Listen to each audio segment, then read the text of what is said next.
Okay, we will start from question number one. What are the three qualities that played a major role in the author's climb?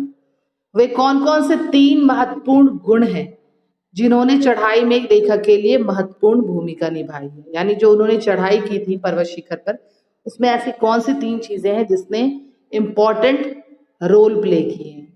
The three qualities that played a major role in the author's climb are endurance, persistence and willpower. वो जो तीन गुण है जिसने चढ़ाई में लेखक के लिए महत्वपूर्ण भूमिका निभाई है, वे है सहनशीलता, दृढ़ता और इच्छा शक्ति। यानी अगर पर्वत पे वो चढ़ना चाहता है, अगर उसमें सहन शक्ति नहीं है, अगर वो हार मान लेता है और वो कठिनाइयों को नहीं झेल सकता, तो फिर वो पर्वत पे नहीं चढ़ पाएगा। दूसरा है दृढ़ता, यानी कोई भी काम करने के लिए उसके मन में दृढ़ संकल्प होना चाहिए। अगर मन का ये संकल्प थोड़ा सा भी ढीला पड़ गया तो वह व्यक्ति पहाड़ की चढ़ाई नहीं चढ़ सकता। तीसरा है इच्छा शक्ति, यानी किसी भी काम करने के लिए एक मन में इच्छा शक्ति का होना जरूरी है। अगर इच्छा शक्ति नहीं रहेगी तो हम उस काम को नहीं कर सकते। Question number 2, this is the second part of the first question. Why is adventure which is risky also pleasurable? साहस जो कि जोखिम भरा है, प्रसन्नता प्रदान करने वाला भी है, क्यों? ऐसा साहस जो कि बहुत जिसमें जोखिम हो, वो क्यों हमें खुशी देता है? Adventure is risky, but it is pleasurable. When an adventurous act is done, it gives a great joy. It gives a sense of a battle fought and won. There is a feeling of victory and of happiness. साहस जो हमारे लिए जोखिम भरा है, मुश्किल है, वो हमें प्रसन्नता देता है। क्यों? जब एक साहसिक कार्य किया जाता है तो इससे मन को प्रसन्नता मिलती है, क्योंकि छोटे मोटे काम करने के बाद इतनी खुशी नहीं मिलती है। जब हम कोई मुश्किल काम को कर जाते हैं तो हमें बहुत खुशी मिलती है। इससे एक लड़ाई लड़ने और उसे जीत लिए जाने के लिए एहसास होता है, यानी उसे जीता जाने का हमें एहसास होता है। यह विजय और प्रसन्नता की भावना का एहसास कराता है। अगर मान लो कि कोई बच्चा पास कर जाता है एग्जाम में, तो उसके लिए उतनी खुशी नहीं है। अगर वो टॉप करता है तो उसके लिए एक पर्वत शिखर पे चढ़ने के बराबर है, तो वो उसको बहुत खुशी देती है। Question number 3, what was it about Mount Everest that the author found irresistible? Mount Everest के बारे में लेखक ने स्वयं को क्यों आकर्षित पाया, यानी माउंट एवरेस्ट पहाड़ से वो क्यों आकर्षित थे? Mount Everest is the highest and the mightiest and the most difficult mountain to scale.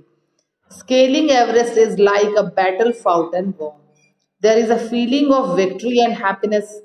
So it was irresistible for the author about Mount Everest. Mount Everest दुनिया की सबसे ऊंची चोटी है और सबसे शक्तिशाली चोटी है, जिस पे चढ़ना जो है वो आसान काम नहीं है, ये बहुत मुश्किल है। एवरेस्ट पे चढ़ना एक लड़ाई लड़ने और उसे जीतने के बराबर होता है। इसमें विजय और प्रसन्नता की भावना का एहसास होता है, यानी अगर उस पर चढ़ाई कर ली जाए तो ऐसा लगता है जैसे आपने एक बहुत बड़ी लड़ाई जीत ली हो।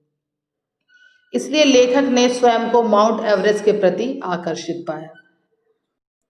Question number 4, one does not do it climb a high peak for the fame alone. What does one do it for really? कोई भी व्यक्ति केवल मात्र प्रसिद्धि के लिए एक चोटी पर नहीं चढ़ता है। वास्तव में कोई व्यक्ति चोटी पर क्यों चढ़ता है? यानी अगर कोई व्यक्ति पर्वत की चोटी पर चढ़ना चाहता है तो वो क्या फेमस होने के लिए चढ़ना चाहता है या उसके पीछे कोई और कारण है? Climbing high peak is not merely physical. ये सिर्फ प्रसिद्धि केवल मात्र नहीं है किसी पर्वत की चोटी पर चढ़ाई करना शारीरिक रूप से. It is emotional and spiritual. ये एक भावनात्मक और आध्यात्मिक भी है। भावनात्मक इसलिए क्योंकि हमारी भावनाएं जुड़ी होती है। कई बार हमें ऐसा लगता है कि हम पर्वत पे चढ़ नहीं पाएंगे, कई बार हमारा शरीर जवाब दे जाता है, फिर भी हम अपनी भावनाओं को कंट्रोल करते हैं और सोचते हैं कि भाई हमने इतनी मुश्किल चढ़ाई चढ़ने का निर्णय किया है तो हम इसे चढ़ के रहेंगे। और स्पिरिचुअल इसलिए क्योंकि जब हम चढ़ाई कर लेते हैं, किसी चीज की प्राप्ति कर लेते हैं, तो हमारा मन करता है कि हम जिस भी देवी देवता को मानते हैं उनके आगे अपना शीश झुकाएं. It is the eternal love for adventure in man. यह मनुष्य का साहस के प्रति असीम प्यार है। यानी किसी भी साहसिक कार्य को करना मनुष्य का जो है वो साहस के प्रति असीम बहुत सारा प्यार है। Question number 5. He becomes conscious in a special manner of his own smallness in his large universe. This awareness defines an emotional mentioned in the first paragraph, which is the emotion. वह इस विस्तृत ब्रह्मांड में अपने छोटेपन के बारे में जागरूक हो जाता है। ये लेखक के बारे में कहा गया है। यह जागरूकता पहले पैरे में वर्णित की गई भावना के बारे में बताती है। यह भावना क्या है? This is the emotion of humility. यह विनम्रता की भावना है। यानी इतने बड़े यूनिवर्स में इतने बड़े चोटी को विजय प्राप्त करना उस पे, ये जो है अपने आप को बहुत छोटा समझता है व्यक्ति उतने बड़े ब्रह्मांड के समक्ष। इसीलिए यहाँ पे जो भावनाएं उठ रही हैं राइटर के मन में, लेखक के मन में, ये है विनम्रता की भावना। Question number 6. What were the symbol of reverence left by members of the team on the Everest? The author left a picture of Guru Nanak. Rawat left a picture of Goddess Durga.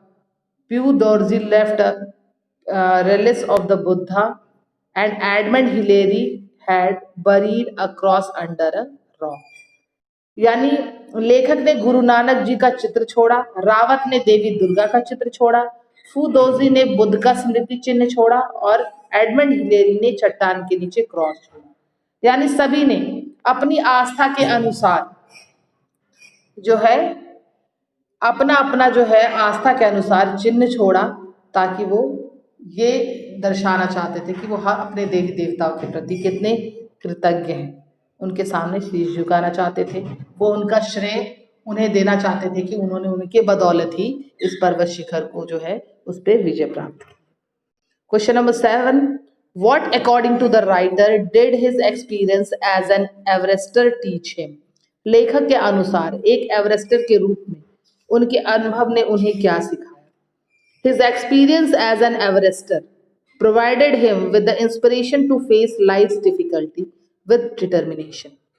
एक Everester यानी पर्वतारोही जो पर्वत शिखर को जिस पे चढ़ाई करते हैं ये लोग, उनके अनुभव ने उन्हें एक सही प्रेरणा की शक्ति प्रदान की, जिससे उसे जीवन की मुसीबतों का दृढ़ता से सामना करने का जो है जो दृढ़ता से सामना करने के लिए इसे सिखाया है।